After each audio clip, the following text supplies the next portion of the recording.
Day 2 of the 2016 spring split. TSM and Team Liquid are queuing up on stage for our next match, and we'll jump into that in just a minute, but right now, class is in session, so grab your notebooks and prepare to bask in the warm glow of Dyrus's many years of experience. Our first question comes from Bat Gang Cat.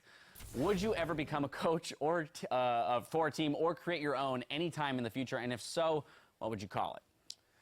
As you see, while I was a player, I thought about being a coach. I've seen other people as coaches, and I feel like I would have a lot of knowledge to bring. But I feel like if I'm the one in charge, and if I'm the one that's the oldest, I think we're probably screwed. So I'm pretty happy where I am right now. And as for creating a team, how can I manage a team when I need to manage myself first? So that's how I feel. Fair point. Next up comes from Yamazuya's tweet. Looking back, what would you say was the patch that you had the most fun competitively playing top lane on? I would have to say Season 4 because that's where most of my success came from. That's when Lustboy stepped in and, Bjergsen was having like a great season. And it was just really easy for me to like play these champions and just win out. Like top lane got more competitive every single year, but the meta just felt great for me. And it kind of got worse towards the end of the year when I started to play against international players who played like Rise. We saw Looper of Singe, the Maokai. Like, it just got boring to play these champions over and over again. But other than that, it was great. All right, and finally, our last question from Twirlol, who writes, with such a long LoL career, what was your favorite moment in professional play overall? Season 4 playoffs against CLG when they had Dexter on the team. It was a game where I was Mundo, and they had Dexter on Nocturne. Reggie loves to think of all these crazy strategies like, what if support ran TP? I could TP top and gank lane. But he thought of a level 1 strategy where I just go down middle at 1:30 seconds, go through the middle of the brush, walk into the red because you see in the past games they don't ward certain spots, and just solo the red as Mundo. And I was so happy. That was like the happiest moment of my entire career, but no one ever noticed it. So it was just a completely ignored moment. Yeah. But you know. And now we know. And I'll have to go back and watch it so that I can bask in that glory. I actually have one last question here for you, Dyrus. Duo? Keith? Duo? Yeah, man. I guess that's a no. I guess that's a no, Zyrene. If it's a no, you don't make the grade. Unlucky, man. Very unlucky. Well, it's time to get back onto the riff for our next bout, TSM versus Team Liquid. And starting with TSM, expectations were through the roof, with a lot of people putting them at the top of their preseason power rankings. And even though they lost to CLG, it still looked like they put up a pretty good fight. Yeah, I think that this is a team that they had some kind of like mixed things going on here. They have this like a whole bunch of stars, right? But the communication and the synergy just isn't there yet. They haven't had that much time. They need to treat every game like I think Dignitas is treating them, right? Set goals for yourself. Start going and being like, this game, we want to focus on this, and just keep improving, and then they'll get to a spot where they are comfortable and TSM is once again coming up towards the top of the standings. Because for them, anything less than like 1 is a failure. Dyrus, thoughts on that matchup? I know some criticisms thrown to TSM's way, as there was this expectation with all these new players coming in and a pretty stacked roster coming out on day 1 with a loss. I think a big factor to that was the 2 weeks of practice, but on top of that, I feel like all of the other teams in LCS are very, very underrated. So when they first went up against CLG, it's like, oh wow, they took double F, the best player on their team. TSM's gonna straight out stomp everyone. It doesn't work out that way. Even TSM themselves is like, it's probably gonna take us some time to synergize together to get things working. Like, you can put the best players in the world together, but it doesn't mean you're gonna automatically win.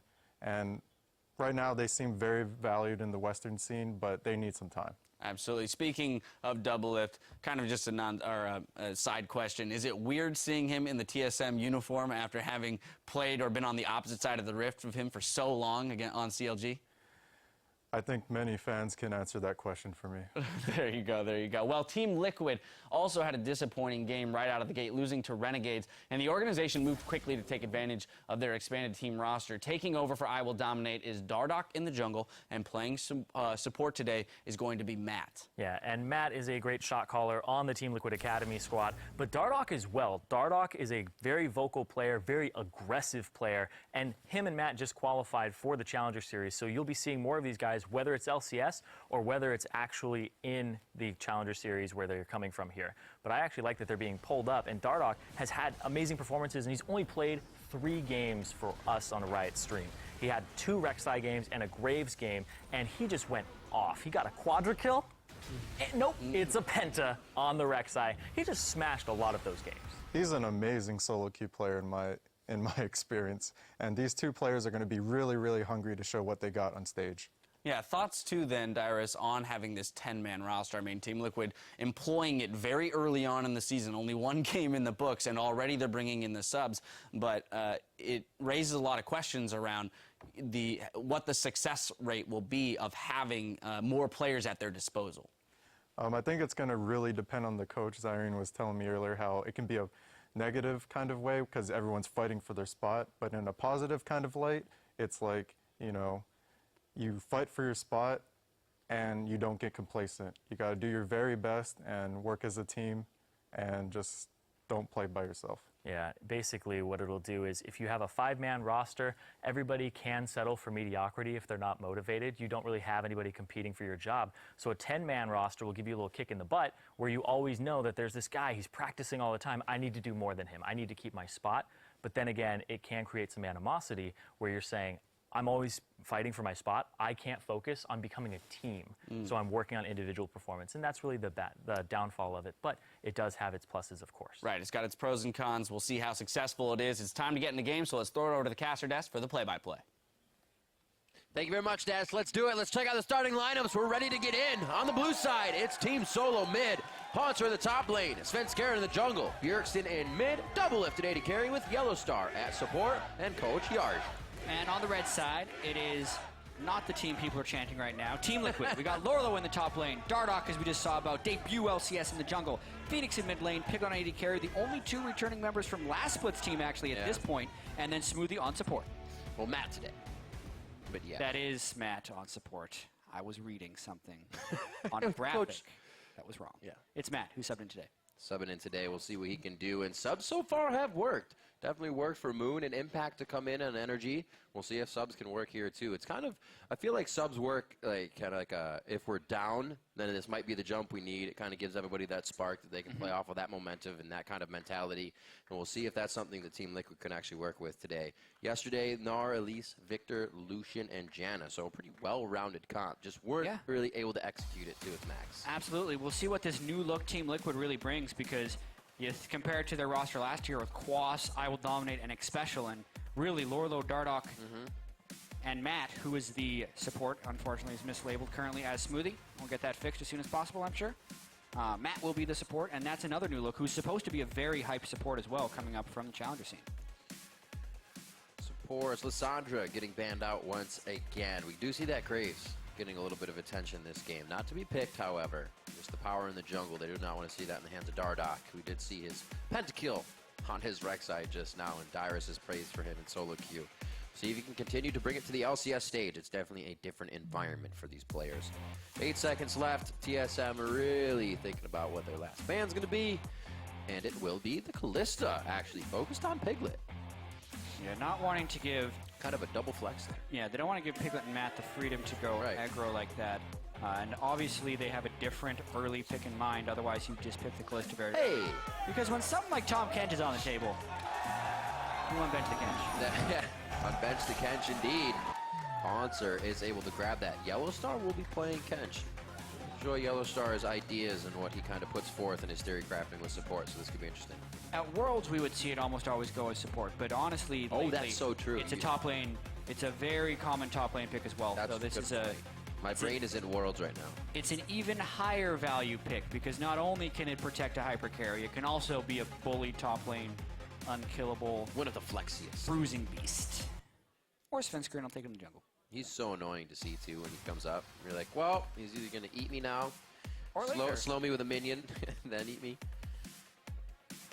And then the denial game as well. I wouldn't be surprised to see a Svenskeren Elise here. It would be definitely hard to fight this team if they were always denying your kills just when you were about to die. Alistar and Lucian actually picked up quite quickly, but that's just the bottom lane of Team Liquid. They're not showing very much. Lucian once again for Piglet. He went full offense in the 61-minute game they had against Renegades, selling his boots for Phantom Dancer. It was a 100% crit build he reached at one point, but in doing so, even though Piglet was kind of the reason they were still in the game, Piglet was also the reason they lost the game because he got caught out on multiple occasions near the end of the game. It's one and the other. Rek'Sai, Ezreal, going to be picked up. It will not be the Elise for Svenskeren. She goes all the way through. Maybe picked up here for Dardoch on his side. Piglet hovering in that vein, a little bit of love for that. He is just reminiscing. Bring out the Narbar, along with a little bit of Elise could be the pickups here. It looks like it would be a solid grab, allowing Phoenix to counterpick his mid lane, which he oh so likes to do. So pretty good composition here, really on the same page for Team Liquid that they're putting together so far. Well, it's very close to what they played on day one. Gnar, Lucian, and Elise are all the same champions for them. Of course, this will be Dardoch's take on Elise, not I will dominate. And like you said, Phoenix will have the option of counter-picking Bjergsen because currently the Ezreal could be going mid or as AD carry, most likely AD carry. But you do not want to pick completely blind.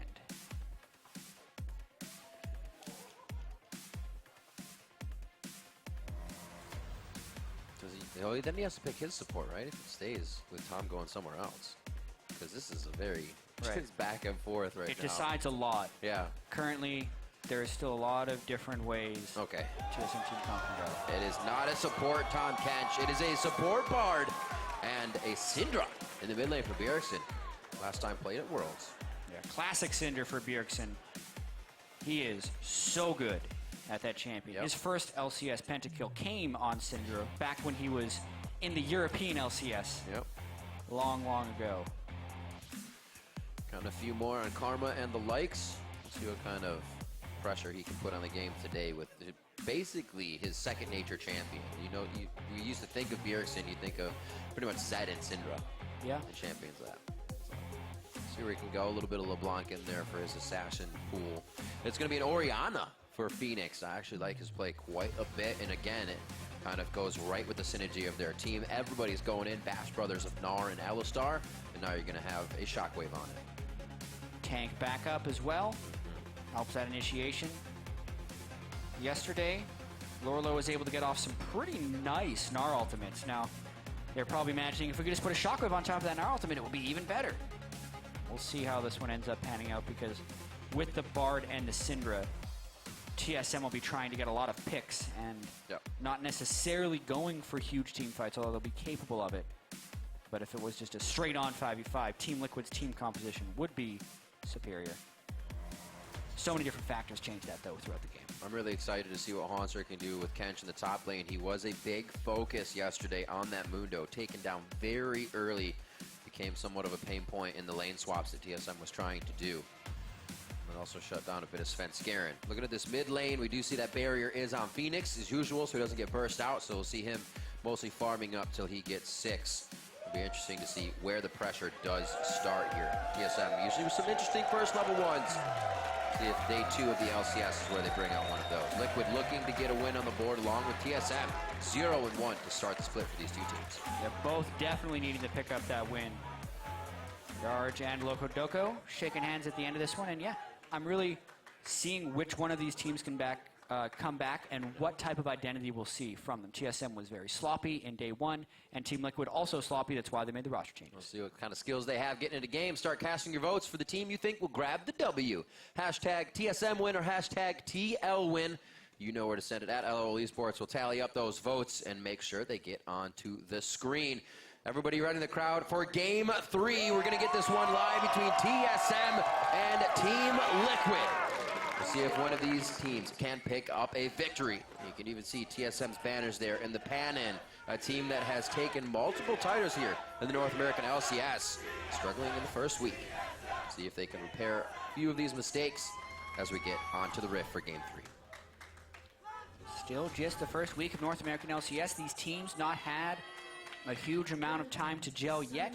Yellowstar recently coming over from Europe. Dardoch and Matt just subbed in to the starting roster after Dominate and Smoothie played yesterday. Dardoch and Matt, though, they've been playing a recently qualified Team Liquid Academy to the Challenger Series, so maybe a little bit more fresh as far as somewhat high-pressure games go. Tough to start straight up against TSM, though, that's for sure. It's been a really interesting split in terms of changes. It's the most we've ever had in a single week or from day to day, where as many teams have changed as many players as they did. True. So teams are trying a lot of different things this year. They're trying to go outside the box early and see how these things feel so they can pan out for the rest of the season. Team Liquid already using that other roster of the 10-man. Or I guess more people of the same roster, I should say, this year. And it's Dardoch and Matt this time. Starting off, either side looks like it's going to be pretty even here for both teams. Yeah, we've seen That's the gross. double jungling and lane swap in every game so far today. Really, it is the way the game is going, and will continue to go.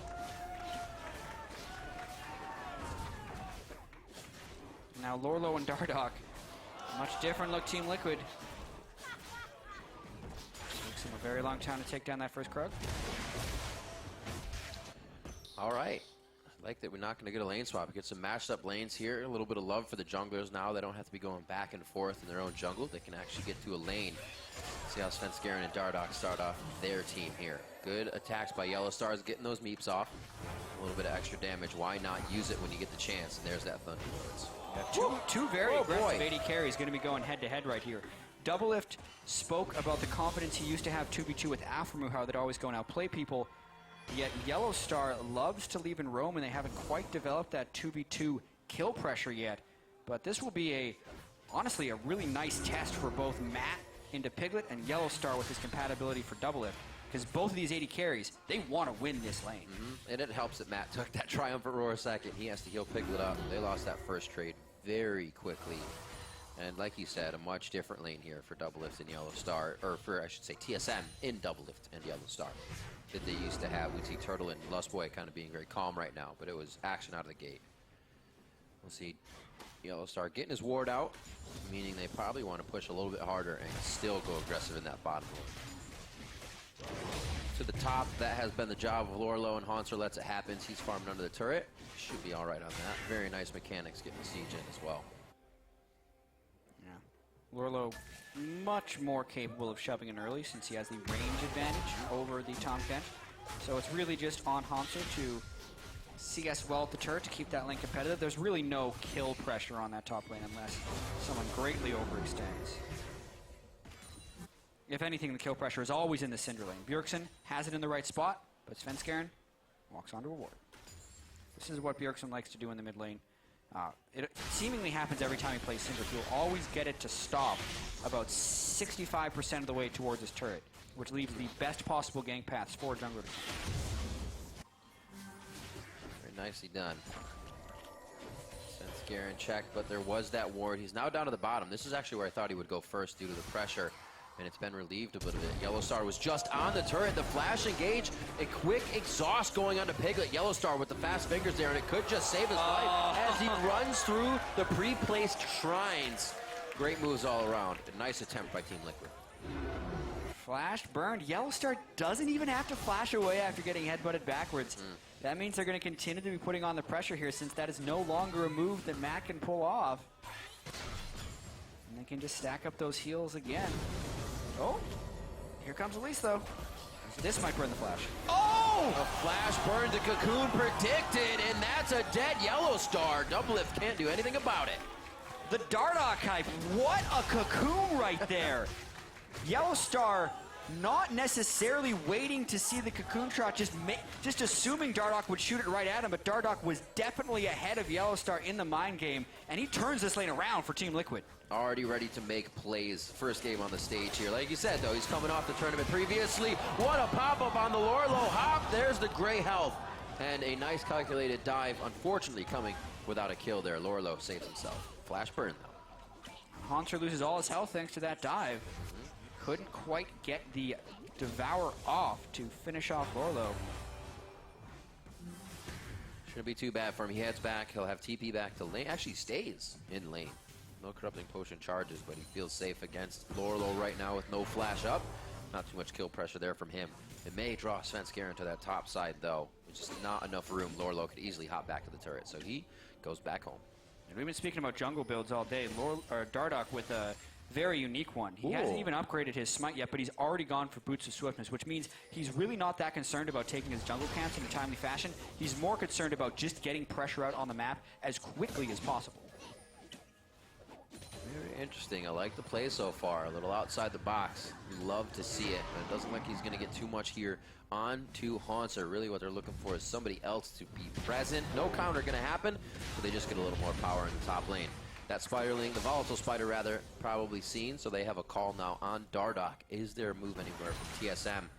It's going to be hard. Phoenix going to play safe, and Matt can just disengage anything in the bot lane. They do back off, though. So far, it's mainly been the flash predict cocoon from Dardoch to kill Yellowstar. It is the difference in this game because TSM has been pushing in this bottom lane pretty heavily. Piglet and Matt unable to get the upper hand on just the poke that Bard can put over Alistar. It's not really the Lucian versus Ezreal as much as it is the Bard over Alistar for really harass. Who can be called up here? You see that Matt has to go all the way around the back. Svenskarian's able to get out of this situation nicely. Very well played there. A few CS up onto Dardoch and giving him a bit of trouble in the jungle since he's had better lane instances. Here may be one of those. Only finding a pink ward, however. Commend Svenskarian right there. He has gone for the early ward upgrade with the Tracker's Knife, and he appropriately entered Dardoch's jungle after Dardoch showed top. Counter jungles well and gets the deep wards, which gives TSM a lot of freedom to play aggressively in lane despite the early swiftness boots that Dardoch has picked up. So farm alarm back out. Looks like we will see Svenskarian towards the top side of the map. Items being completed around boots for Haunter. Jarnus Fist for Lorlo, looking to grab a bit of HP as he farms out in that top lane. And he does have a bit of a lead. Nothing too crazy yet. TSM is definitely playing this one in a slow early game. Not too much on their mind to do. Piercing hits blue. Maybe a bit of kill pressure now on a Phoenix in the mid lane, but that barrier should keep him pretty safe. Yeah. It's going to be pretty tricky for Bjergsen to actually kill Phoenix since Phoenix has started with the Catalyst on Orianna. That too. Catalyst, great for durability on Orianna since she can gain the armor and magic resist from having the ball on her head. And then Bjergsen also going the gold generation route with the Frost Queen's Claim Rush, which while still very good, doesn't pack the highest amount of damage early. So really, Bjergsen going probably for more of a mid-game spike than an immediate kill pressure on Phoenix. If Svenskarian gets there for a good gank though, anything's possible. Yep. Spooky Ghost would be very nice to enable Svenskarian to get in for a pop-up. Definitely something they can start to utilize with that spike once it comes up. Just a 200 gold lead right now, kind of fizzle between all of the lanes on the map. Nobody has too big of a lead that they can make an impact here. Blue's going now over to Phoenix. And he should actually have that at different times than Bjergsen, so they may be able to work something out with those time differences. Finally, this is the first time we've really seen Team Liquid on our map. Down to the turret. They've obviously done it already with the last engage from Dardoch, but this time they do it before he gets there. Still come up with the kill onto Double Lift, and Dardoch is just there for a bit more pressure. The repel is on. The slows are there. That's the pass of W on Lorlo for some extra damage. And man, they get out nicely on that. 2 kills going in for Team Liquid. Yep. Very well coordinated there by the new guys there. Dardoch and Matt come in for the fight. Yellowstar's ultimate on the turret really doesn't grant them any safety. Just allow Team Liquid to continue the dive.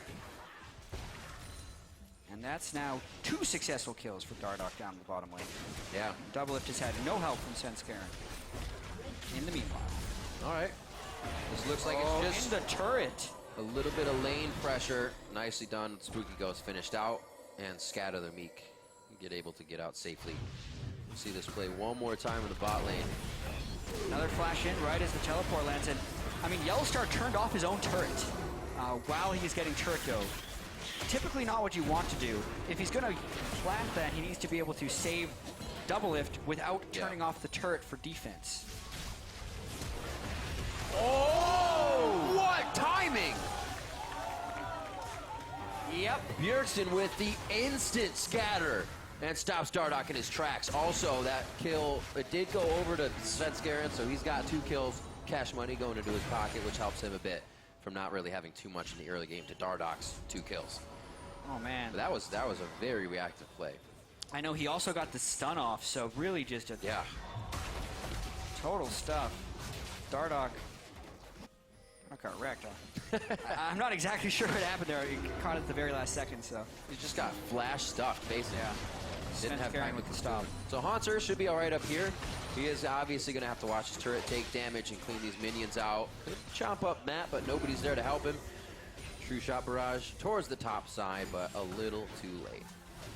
Oh, TSM is setting up a play right here. What's this? Teleporting, it will be a 4-man. What are you doing, Sven? Coming around the back. Dardoch not ready for it. That's where he wanted to turn the turret on from Bard, rather. And that's the kill onto Dardoch. He just came back from being dead, so now he loses even more ground in his own jungle. TSM have Team Liquid on the run and wipe him off the face of the map. TSM tries to give Team Liquid a taste of their own medicine with the 4-man dive in the bottom side. No Piglet to be found, though. He had already swapped away, but they still pick up some nice, clean kills as shutdown are into Dardoch, and this will mean a real tanky Haunter because he picked up both of those. That has been planned for quite some time. There's a bunch of wards from TSM inside of Team Liquid's jungle right now, and you can see Senscarin. He was basically on the coattails of the bot lane of Team Liquid, hovering, and then they had a perfect fight just right under their noses, and Team Liquid did not know it. See it again. Dardoch definitely got the jump in the early game, but since then, Svenskaren has been fighting back with the mid lane play as well as this one. Dardoch gets the cocoon out, but now he is defenseless. Properly placed Bard ultimate, just catching the turret, making the dive even safer. Haunter finishes off the Boots of Swiftness Rush, squishy Elise, and then because of the mid lane pressure, Bjergsen lands the stun right on top of Lordo while still getting the damage from both his Q and his E. So an ideal move there at the start. Makes the second easy kill for TSM. Spooky goes so good as well. Lorlo may have actually made it out if that had not been a first item that was Bjergsen or anybody is usually going for nowadays. Yellow Star sees Dardoch. They have jungler knowledge, which helps out quite a bit, and they can move as a team. Pretty powerful in numbers right now for Team Solo Mid, and easy access back and forth. Wards on the outside, and they are going to rush the heck out of this. I don't think they're going to be able to stop it. Yep. Very nicely going down. I believe they'll give it to Haunter for the top lane. You never really know. Yep, you were correct, Riv. Generally, whoever wants to push the advantage the most. And since they have a 2-0 Sunfire Cape, Tom Kench right now, he's going to go walking people. That's cute.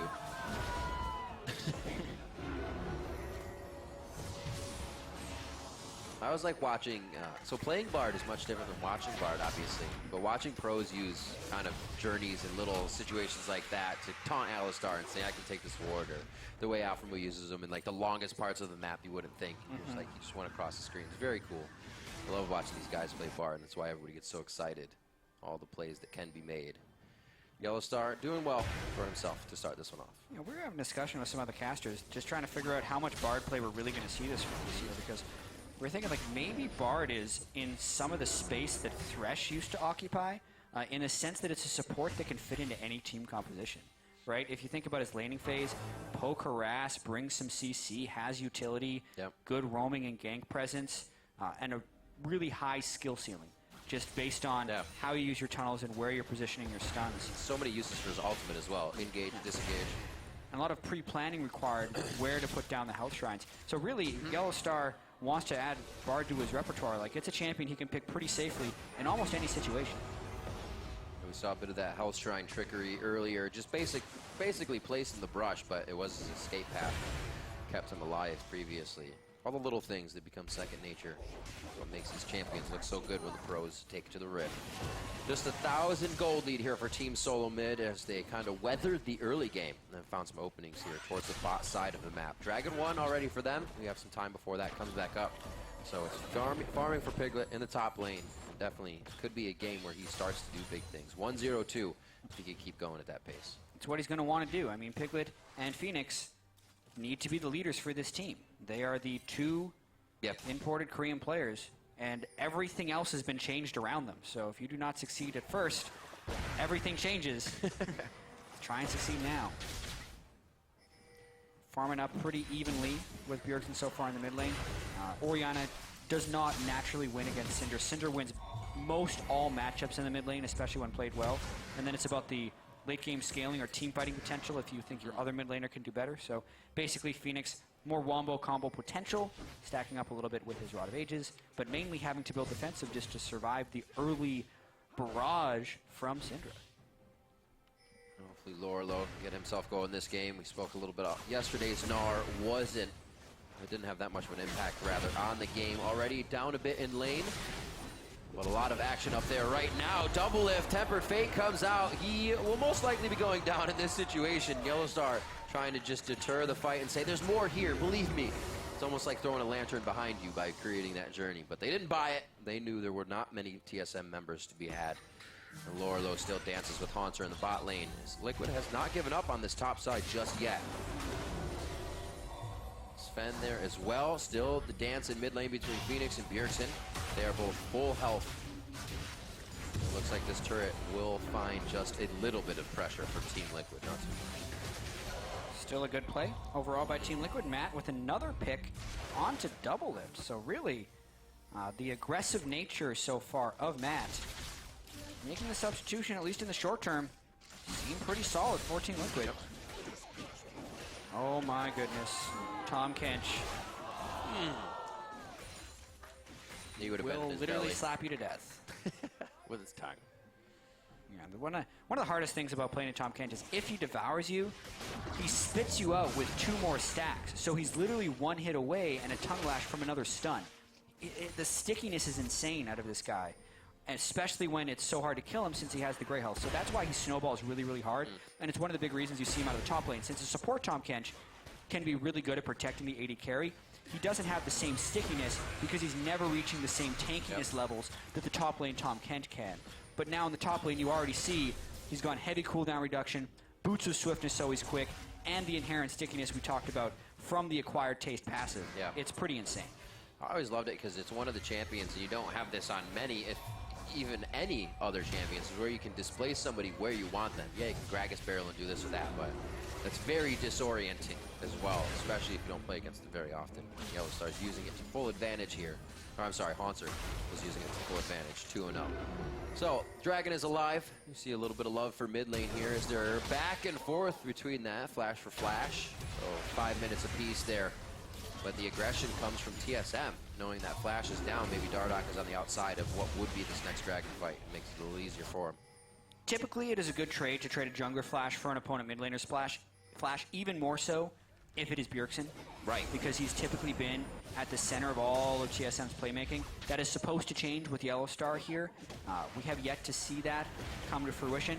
And also, as far as this dragon is concerned, Lorlo just popped back into Mininar, so there's no making her up for this one. One of the big reasons Team Liquid is not contesting this dragon. And we're out. 5-man journey.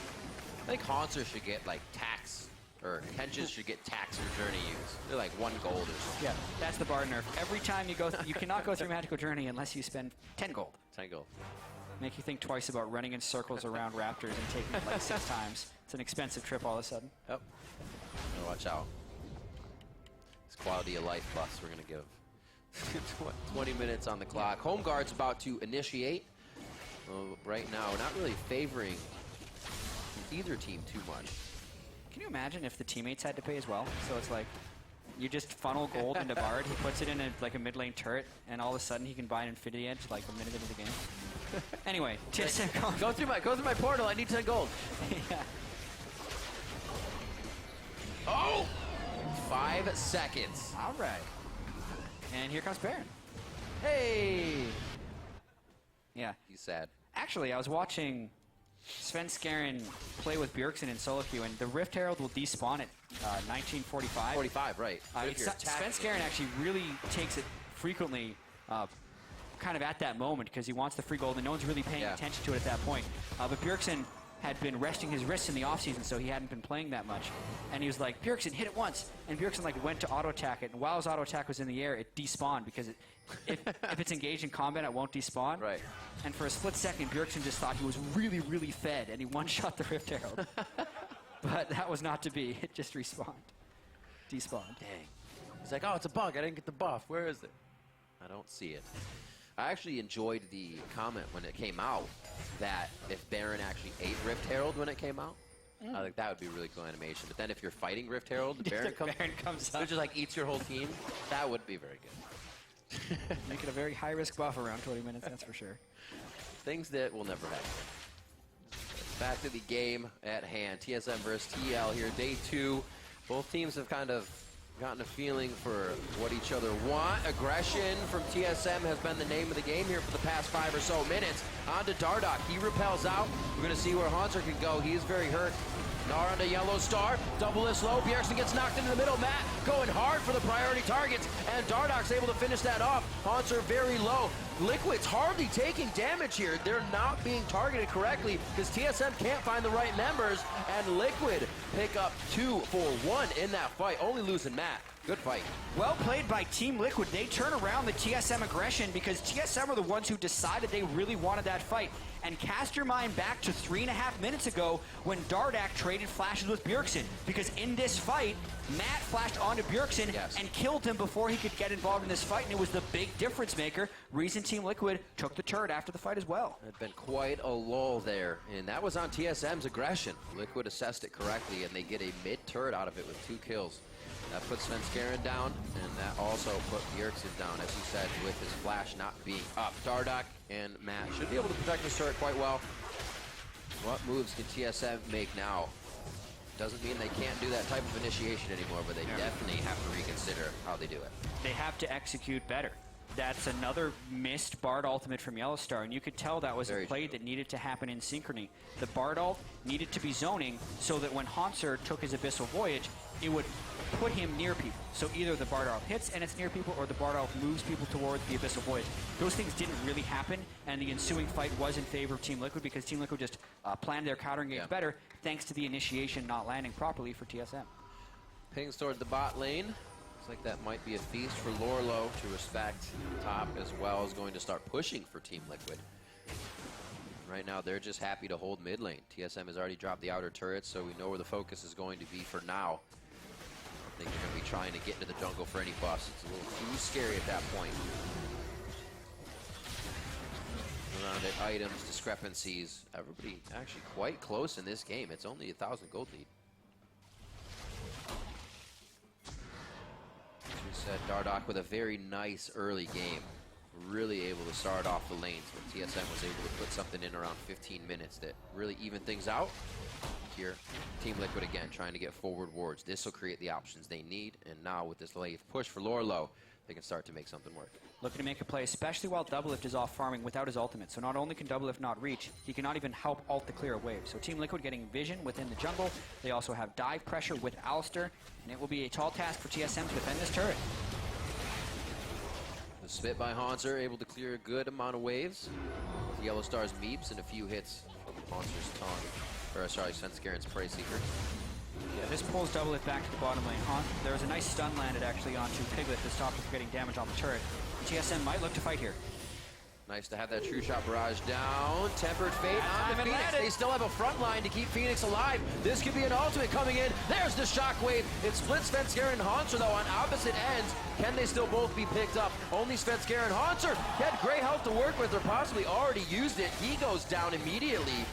And now they're just looking at Bjergsen, Doublelift, and Yellowstar at the turret. Almost health that you can toy with. Doublelift thinks right now on Team Liquid as he fires more Mystic shots. There's the Arcane shift forward. Iceborne Gauntlet onto Matt, and it's the only one that doesn't slow the rest of the team. And it's going to be hard to chase these guys. Whatever Lorlo hits you with. Whoa! Frozen Mallet, Scat of the Week. Matt stays alive. A Triumphant Roar keeps him alive as well. And they keep moving forward. Dangerous game, giving some HP to the members of Liquid as well. Bjergsen, it doesn't look good. And TSM just should have stayed at the turret. They wanted to make the best of a bad situation, but in doing so, TSM made it far, far worse. The ace goes down to Team Liquid right here. And honestly, Matt has been so on point with Alistair here, shutting down Doublelift time and time again. And TSM has either been missing their initiations or misplaying towards the end of fights. Yes, the Bard ultimate did land, but it didn't actually create, because the instant that happens, watch the zoning from Matt and Lorlo. They protect Phoenix during that stasis period. They get a two-man shockwave off, a huge misplay by Haunter here, not activating his gray health. because he was not stunned. Like, he can use it at any point here. He just dies. That was up.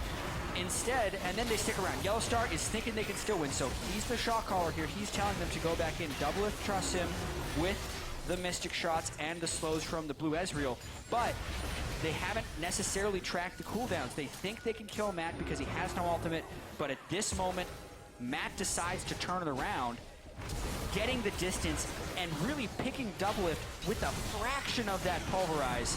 Magically stays alive, doesn't die to Bjergsen. Yellow Star is useless after his AD carry dies at that point because it's a 2v5, and they just chase down afterwards. So really, TSM going for some more aggressive plays this time, Riv, but really just Team Liquid outplaying them in the execution standpoint. Piglet 4-0-6 now, feeling very good. Phoenix 0-0-7. Not dying in a game and knowing you're getting your items just makes you more confident in your initiations, and your plays usually stick that much harder as well. We see Team Liquid getting what they want out of bottom. Now it's going to try to be mid lane. TSM once again sets up shop, but the turret just continues to take damage, and they set up shop, but it looks like Team Liquid has come through the back door. It was wide open. They're able to repair that, but it does not look like this turret is long for this world. Another minion wave to come down. It's got a while. TSM is going to be able to hold off for just a few more seconds. You know Team Liquid is confident when they headbutt a Tom Kench into their team, and it's an aggressive play, not a terrible game-losing play. Usually the consideration is, do we go on Kench, do we not? It's very hard to think. The ultimate, he jumps and then flashes. Lorlo with amazing Gnar ultimate. The team trying to capitalize now. The journey being taken to the left side. Haunter in the front line has to make sure the team can get here. This is reminiscent of the last fight we saw in the bot lane. There's the gray health out. Team Liquid still kiting as much as they can. They come out with kills there and still don't lose anyone. Oh man, amazing that Yellow Star is the only one that falls in that crazy fight. Really, it's because this time Haunter successfully ate Bjergsen as he was getting headbutt back. That's actually a key that hasn't been happening in these last fights. Bjergsen's getting thrust into dangerous situations by Team Liquid, and then he's not getting bailed out. This is the first time Haunter bailed him out properly on Tom Kench, utilizing the power of that pick, and it salvages a terrible situation because the initiation looked pretty devastating from Team Liquid and only resulted in one kill. 12-4 now. That about 1,000 gold lead we had at 18-20 minutes. Now up to 4,000 gold in favor of Team Liquid. Great initiations from them, assessing the fights that TSM's trying to put on the table. Matt with the flash pulverizes, got his distortion boots very early, so he's getting those summoner spells back right quick to continue doing it. And the thing I like, and we kind of marked it last fight, is that he's holding it. The fight started by TSM in mid lane, and then he got Bjergsen. That fight happened at the turret, and then they ran down lane, and then he got Ezreal. Really kind of playing in the minds of his opponents, thinking everything would have been used by now, right? Let's go in for our fight, and that's where Team Liquid coming out on top. Great plays by the bot lane so far from them. The rest of the team stepping up nicely for today as well. TSM trying to gain ground with wards now as they get some feet back on the rift here from the Death Chamber. 29 minutes on the clock. Let's see what they can do for themselves. Yeah, still trying to set up sieges, so this is somewhat reminiscent of yesterday's game where TSM is dying a lot and losing a lot of fights, but then you look up at the overall gold and you think, hey, this game is still totally winnable. It's 3,000 gold difference at 50,000 total gold for the opponent, so it's still, 3 or 4% gold difference, really not, around 10% gold difference, not that big a difference. Matt takes poke, does have flash, TSM's still looking to be aggressive. They're also sporting a banner of command now, I forgot the name, but they can start playing off a few waves here, off the ball, if you will, and let these waves push without their help. Pushing out PL to the side. Temper Fate can't really be acted on whatsoever. Cosmic Binding still with a huge front line that TSM is using abilities but not getting much out of it. And Team Liquid take the position they wanted just a few seconds ago, right in front of their turret. Another essentially missed Bard ultimate right there, because either they need to be able to capitalize on people when they're out of stasis or capitalize on the opponent while there are other people in stasis right there. Yeah. But they catch one tank, one squishy, decide not to fight. Now there's no Bard ultimate. Still have a calling if they even need it to clear a wave out, and themselves are pushing back towards TSM. TSM really respecting that as well. Continue to move back at their own pace. And 1 minute on to Dragon here, so it's what can we get out of each other. That Bard out being down would be very nice here as well. Yellow Star's still looking for play. well ahead of the rest of the team, though. Yeah. Thought if they move fast enough, they could get Lorlo and then maybe be able to turn around into another fight. I'm going to say, never mind, let's get the wave. Now pushing off of Baron. Interesting game we have going on here, but TSM is working with what they currently have. Yeah. They don't have any time to lose. Still, Team Liquid only has about 6% more gold than TSM, despite the 8 kills. This time I did the math right. They're chasing down Bjergsen. Bjergsen gets hit. He's going to get eaten up. Monster plays this one correctly. Dardoch with the repel in and the jump. And Bjergsen is safe. This is TSM now trying to kite the fight out. This is what Team Liquid's been doing to them. Liquid not getting what they want. Dardoch has no mana right now, and he goes into the fight. Jumps actually out of that with a nice hit towards the minions. Gets out of the True Shot barrage. And Team Liquid very, very low. They reinitiate by TSM. Looking good. This is Double Lift going with the True Shot barrages, or rather with the Mystic Shots.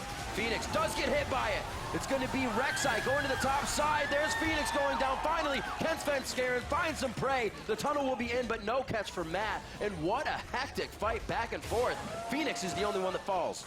Yeah, the more supportive style from the Tom Kent here, instead of just going all aggressive, instead stuffing the initiation of Team Liquid, very helpful in that last fight. You could tell Team Liquid unable to get the clean kill. The blue buff Ezreal was looking to turn afterwards. This is Dragon number 3 now for TSM. Quite a game we got on our hands. It really is, especially only 32 minutes in. Seems like we've been going for quite a while, but these guys just keep getting at each other's necks, giving us a bit of action. So it just feels like a lot more time. 3K still for Team Liquid. The Dragons, as you said, are being picked up, so that's going to start putting a timer on number 5 for TSM. We'll see this play one again. So Dardoch does get the stun, which is why Haunter needed to eat him while he was stunned, because he could not escape. Then it continues. Keep watching. Dardoch uses his repel down to get another close onto him, but they can't get Bjergsen. So at this point, Team Liquid needs to reevaluate. Do they continue chasing, or do they walk into TSM blind? Well, they decided to walk into TSM blind. Lorlo couldn't get the right Gnar ultimate off because Svenskeren actually stuffed it with his Unburrow, which is huge because that was going to line up to be a 4-man Gnar ultimate. He then uses it in the wrong direction. That should have been used heavier for a disengage. Phoenix gets tagged with one half of the Bard slow.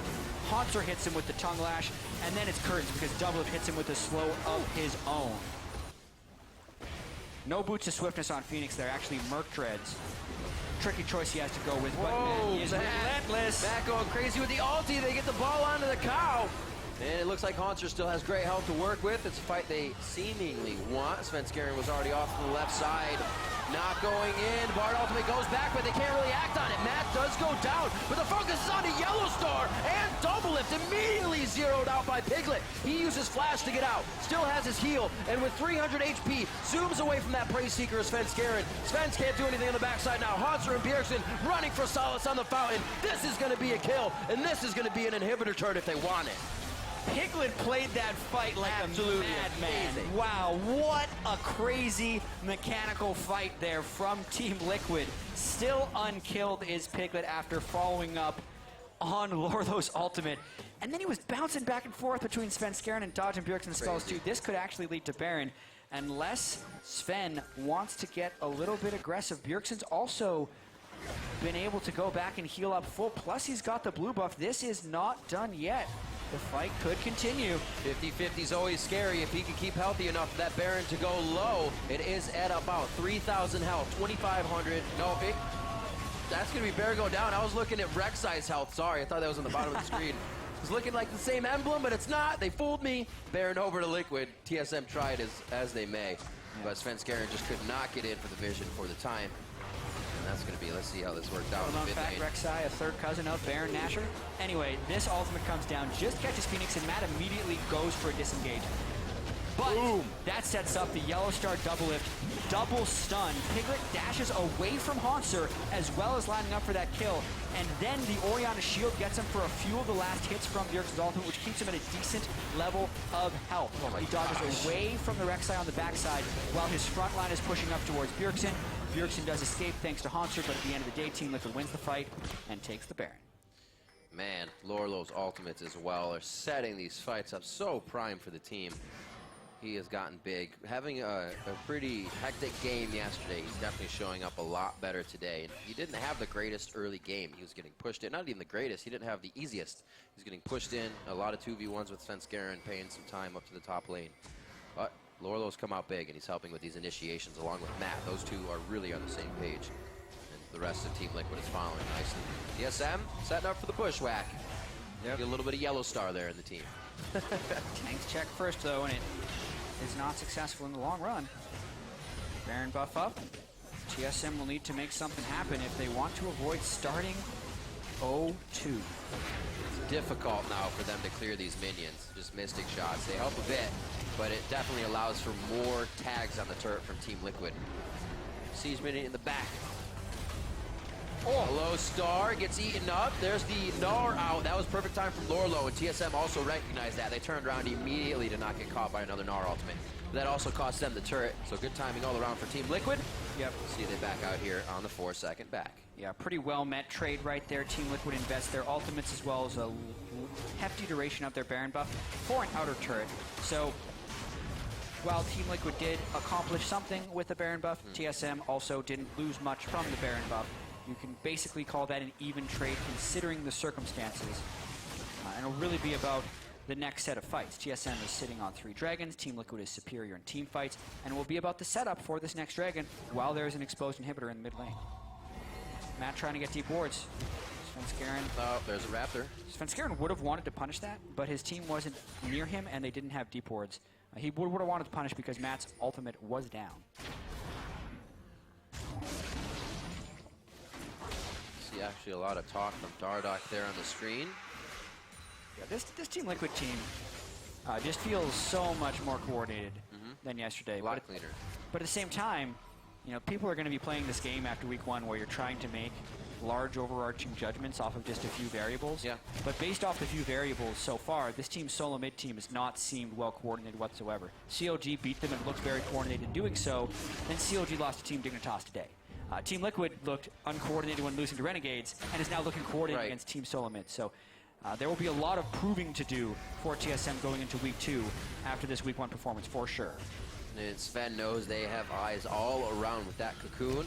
You also just saw Matt in the jungle, so they know right now they have to find a way in without being seen. It's just too easy for Team Liquid to shut them down face to face in a fight. Right now, Lorlo on the top side is going to be pushing.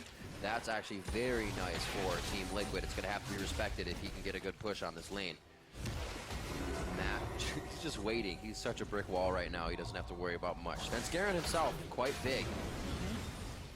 Not be providing as much crowd control, though, for his team. Well, interesting because Lorlo still needs to teleport in. He's trying to manage his Gnar bar, and the Dragon just goes. So Svenskeren doesn't make it in time to stop this, and now the split push is still afoot. He's got to teleport in right now. He gave himself no real tunnel to get out until he waits for the time. He's forced to flash. Lorlo is already here. He's going to Gnar out in just a second. It'd be a perfect time. He's going to do it on Yellow Star, but he jumped into the wall when Yellow Star flashed over. And that's going to be a fight that fizzles out. Bjergsen as well as Haunter. Svenskeren quite low as they move in here now, thinking they can maybe pick off Lorlo. But Scatter just misses off the end. And nobody really getting what they want in these fights. Again, nobody goes down, so not much is going to be pushed off this. TSM will still, however, put pressure in the mid lane. Yeah, still a tense game because the chase potential of TSM is great with the blue buff Ezreal. Our Team Liquid continually able to escape when something goes a little bit awry. And when TSM has something go awry, they pressed harder and ended up having it cost them. Still, though, 5,000 gold despite everything that's gone in the favor of Team Liquid thus far. Keeping it just close enough, if you will, for that one fight to come in your favor and just happen. Just close enough to keep hope alive. Yeah, keep those inhibitors right where they are in reach. Big wave on the top side. Lorlo had prepped that just as we saw him before he teleported in the fight. We'll see where they decide to go here. A minute and 30 on to Baron. They're going to kind of let this fizzle out. Not much they can do. Both teams are going to use this time to bat. 509 Piglet. Almost full build. Yeah, he's getting huge. He has the Mercurial Scimitar in case Bjergsen catches him with a stun. And also now a Hex Drink. Yeah. Because even if you can QSS the stun, the straight up damage from the Cinder would be a little bit too much. So now he'll be sitting on 103 magic resistance. Not to mention the 280 magic damage shield that will grant him if he's killed with pure magic damage. So that's actually really like that choice from Piglet, especially since he's going to be going in close range to finish off some fights. Looks like Doublelift has a friend in the bottom lane in a promoted minion. So he'll be using that to clear this out and then let the wave do the job for him. So keep an eye on that bottom wave and when Team Liquid will take response to it. Right now it's about the top side, and that's a great time to use Banner of Command because if they win this, they'll have waves in nice position. True. Very underwhelming Baron power play, by the way. We just saw 1,100 gold.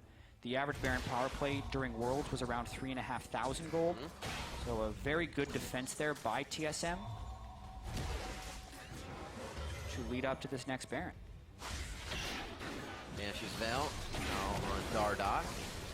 That just went right under. Should be all right. Remember, that's a 2 offensive item, Elise hitting him with the Runic Echoes and the Rylai's. And there's also only one magic resist item on Haunter, and Dardock barely tickles. So it's going to take a lot to kill Haunter in a fight, Yep. as far as front lines are concerned. All right, getting spooky. Matt, always getting himself in a bit of a hairy situation now as we get to the late game. The team's not always been with him in that range. Lorlo is his buddy now. They're hand in hand, dead. but that helping him may actually not work for them. Haunter's in the front line. We said it'd take a bit to take him down, so they focus Sven Skarin, another tanky member of the team, and he's down. Doublelift actually catches the boomerang, and he hits a bit of damage, but is able to arcade shift out. Inside of Haunter now gets spit out. Now it's on to Bjergsen. Dardock has his eyes. The team is trying to focus as well. A great scatter the Meek by Bjergsen to slow down a bit of the engage from Team Liquid. Haunter now has been taking so much This is the damage. turn. He is absorbing it all. Phoenix gets into the fight with the ultimate, but he goes down with his flash. The barrier's not even used. TSM is really starting to take hold of this game. One last quick shot, mystic shot coming in from Doublelift. The triple kill from him, and TSM are now pulled back into this one. And hope is more than alive for TSM after that fight. They again, this time, got the jump because they were able There's to cut those minions. They cut through the front line of Team Liquid. Matt's ultimate was burned without success, and he could no longer eliminate either Bjergsen or Doublelift from the team fights, which he had been doing the entire game. So now, they did take down Sven Skarin, but had nothing left for Haunter. The chase utility of the blue buff Ezreal and Bard reigned supreme, and I think they're going for the win on this push. You have to be kidding me. No way. 43 minutes in, 16 to 10.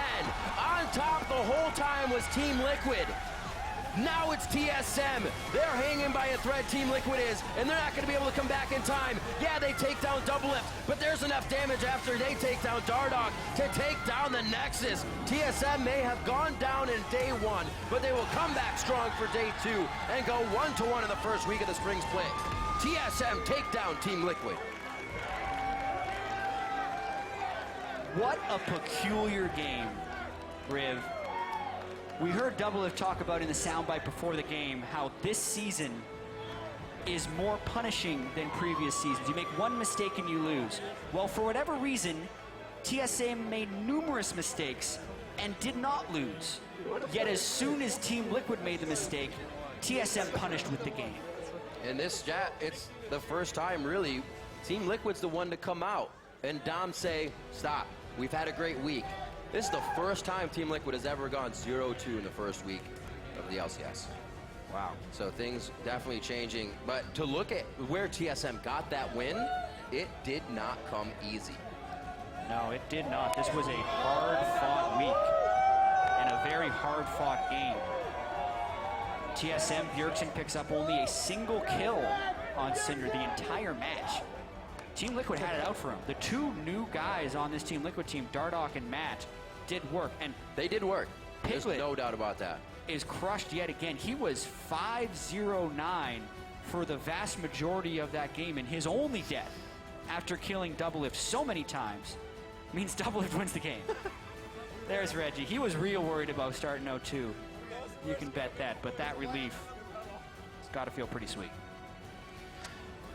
Team Liquid down on themselves and have some right to be for how well they were doing, but they can look at that game and know where the glaring weakness was. It's not a question. They know what happened. They can prevent something like that from happening last time, but maybe put their foot down a little bit more as well to prevent it from happening, because TSM started to gain too much ground, which allowed to the fight that happened at midnight. 42 minutes, we're going to bring up this replay for you, just where TSM turned everything around, and it's where Team Liquid really could not come back. Yeah, and this is really the only fight in the game that TSM won, was the one that was at 43 minutes. We'll come right in here. This was Just roll it straight off the bat. Game noise. Let's hear this. So anyway, Sven Skaren going down, he was actually not in the best position, but it gives Team Liquid the confidence to continue going on.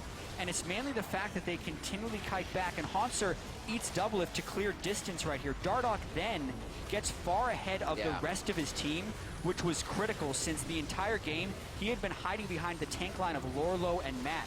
Once he was down, the threat of the backline was not as great.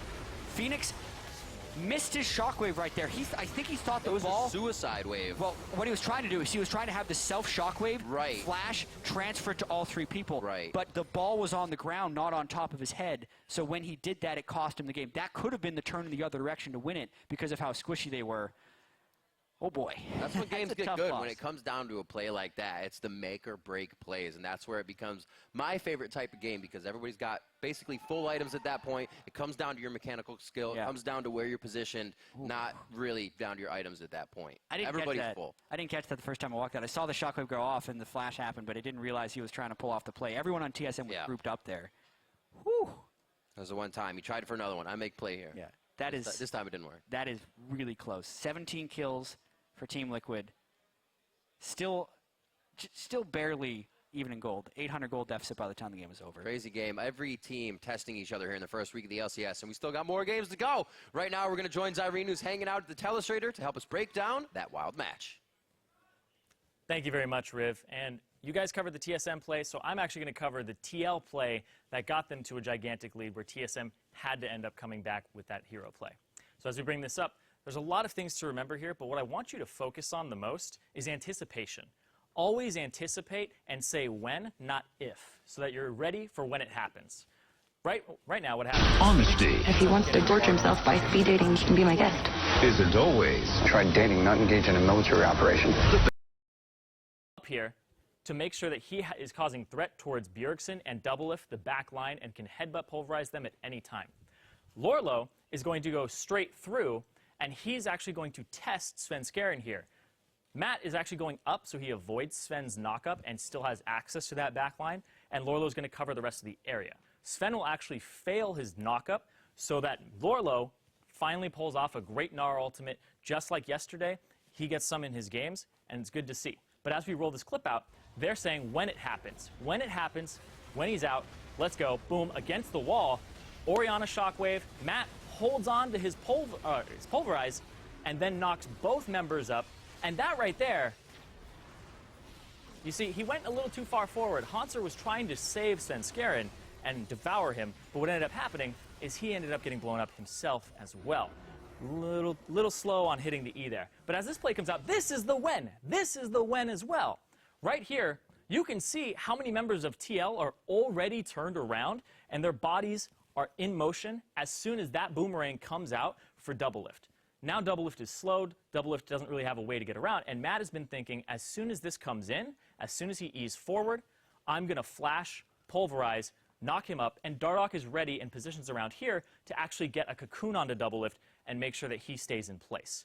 So that's that little bit of a slow from Lorlo actually makes the rest of this play out so they can get these other kills. Bjergsen, though, Bjergsen's actually thinking when as well. He's thinking as soon as they start to turn, I'm going to scatter the weak and I'm going to stun them. But it just only hits Matt and it doesn't hit the other members, and that's why the cocoon follow-up is so important. So as we continue this play, you're going to see Doublelift get cleaned up here, as well as the other members of TSM, because TL was predicting and anticipating what they were going to do. So in their heads, or I guess vocally as well, they're telling each other, be ready for this. When he does this, we're turning. When he does this, we're going to be able to take advantage of it. And that's how this play got TL into the lead, and then TSM had to come back. And like I said, if there's anything you take away from this, it's anticipation and when. Just like right now, when Dash is ready for an interview, we're going to hand it over to him. So now, let's give it over to Dash, who's with some victorious TSM members. Thank you, Zyrene. Ready we are. I'm here with the bot lane of TSM, Yellow Star, and Doublelift. Gentlemen, a hard-fought victory there. Definitely didn't come easily, but finishing the week 1-1. So first off, congratulations on that. But I do want to talk to you guys about the fact that you're the first team that's had to go up against the subbed-out deep roster of Team Liquid and ask you a little bit about preparation, knowing that this is a 10-man deep roster, and at any time they could be swapping a guy in and out, and with only a small amount of notice, you guys had to prepare for that. So Yellowstar, coming to you first, what were the discussions within the team, and how, with such little time, did you guys prepare against Dardoch and Matt coming in? Well, depending on who's going to play for the team, it doesn't really matter because we don't have a lot of data on them since it's the beginning of the season. So it's rather us choosing what we want to play and how we want to play. But since we've just arrived and we're a new roster, we don't have a lot of time to practice together. So we're just still figuring out how to play with each other. Well, speaking of which, being a new roster, then, I do want to ask you what your assessment is in terms of the state of TSM right now, the roster, and what would be your greatest challenges that you need to overcome at this point to improve as a team, Doublelift? Well, yeah, we just didn't really click right off the bat. So, like, our team play is pretty lacking, and we also just had really little time right away. I don't like to make excuses, obviously. Like, every team had pretty limited time to prepare for LCS, but we only had like 7 days or 8 days of practice, and yeah, we were just having a lot of struggles early on. I mean, practice isn't going very well, and it's just taking a lot of time for us to get good. Honestly, I don't think we won because we played well. I actually think we won because Team Liquid played really bad. So it was one of those wins where it's like, oh, like, I'll take it kind of thing, and it's not like a win that you're really proud of. W is a W. But to your point then about not feeling as though you necessarily took the win yourselves, where, though, and why did you feel that the game did turn? At what point? Because Irene just illustrated a team fight in which Liquid kind of propelled themselves ahead, and a lot of people would say, well, now they're in the position to take the victory. So what was it? What changed either in your play or their play specifically that gave you the mentality or the mindset of, now we can win this game, or we will walk away with it? Okay, so I think early on in every game, our instincts are always really different, and so that's why we struggle, because everyone has a different play style from a different team, and so our instincts are all just, they don't align very well early, but then as we talk, as the game goes on, we can come up with a plan. So early on, our front line was just kind of suiciding, and later on, we were just like, okay, just stay tight with Ezreal and Syndra, and if they're hitting you, then we can hit them back. But because Ezreal and Syndra, they need time for a long team fight to get their damage going, so we needed to just play like more as a ball, and less like spread out and having like a really scattered, chaotic fight. Now looking at TSM is having little time to practice, but comparing yourselves to the remainder of the teams in the LCS, Yellowstar, what is your assessment, one, of where TSM might rest, and then what is the team that you would kind of see as the pinnacle right now, who you're striving to beat, and would be that benchmark of success for you? Well, as a personal goal, I would like TSM to finish at least in the top 2 for the regular season, but of course we're aiming always for the top, and we have high expectations. So starting this season with a 1-1 is not really worrying at first. I'm pretty sure that we'll show up on time.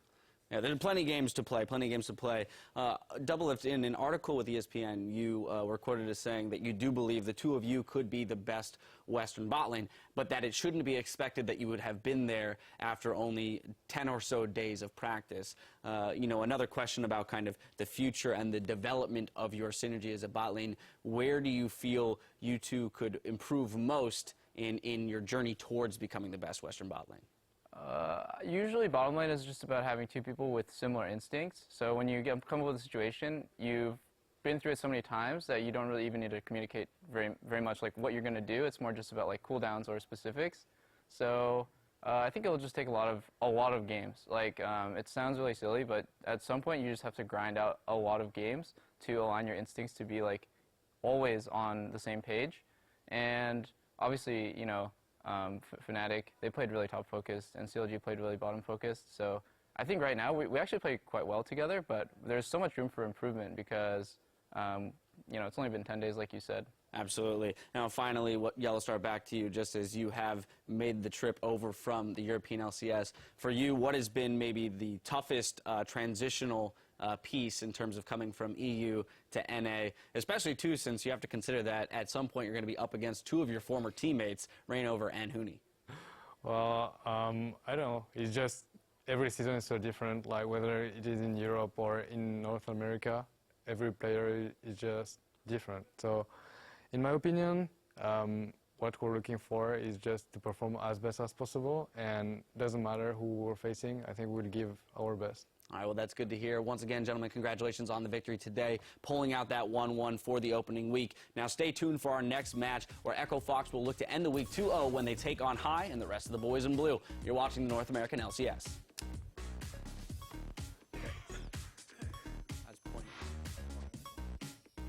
Yeah, I'm ready. I'm meditating before the game. Alright guys, Take a deep breath. take a deep breath. Imagine yourself winning.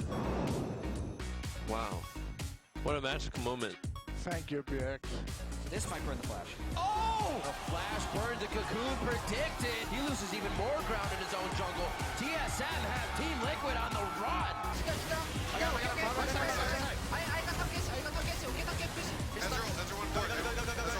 Ezreal flash. Ezreal no E. It's okay, we can. Nice.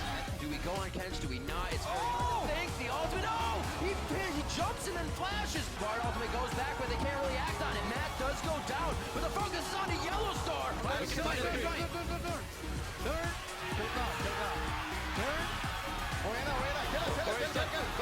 chase. 1-1 in the first week of the spring split. TSM take down Team Liquid.